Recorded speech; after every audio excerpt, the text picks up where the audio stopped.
शाजिर अब हर हाल में शिफा से शादी करना चाहता था। वह अपने दिल की बात आलियान और उसकी पत्नी जारा के सामने रख देता है। वह कहता है कि शिफा उससे नफरत करती है, लेकिन अब वह इस नफरत को और सहन नहीं कर सकता।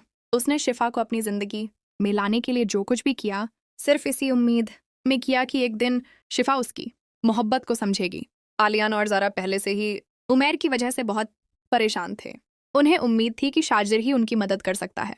जब शाजिर उनसे कहता है कि वह शिफा से शादी करना चाहता है और शादी के बाद उमैर की मदद भी करेगा, तो दोनों को बहुत खुशी होती है। जारा को तो पहले से ही लगता था कि शाजिर शिफा के लिए सही जीवन साथी है। शाजिर की बात सुनकर उसे लगता है कि अब शिफा की जिंदगी भी संभल जाएगी और उमैर की परेशानी भी दूर हो जाएगी।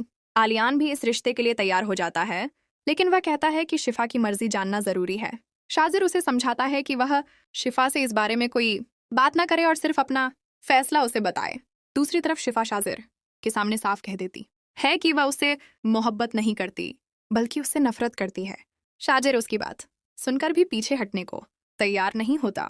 वह शिफा से कहता है कि उसने उसे अपनी जिंदगी में पाने के लिए बहुत कुछ सहा है और अब उसकी नफरत भी उसके लिए असहनीय हो चुकी है। वह शिफा को चेतावनी देता है कि अगर वह इसी तरह उससे नफरत करती रही तो उसे इसका खामियाजा भुगतना पड़ेगा। शिफा शाजिर की बातों से और भी परेशान हो जाती है।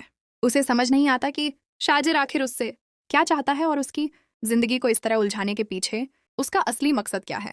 अब एक तरफ आलियान और जारा शाजिर को शिफा के लिए सही समझ रहे हैं, जबकि दूसरी तरफ शिफा किसी भी कीमत पर शाजिर को अपनी जिंदगी में जगह देने के लिए तैयार नहीं है।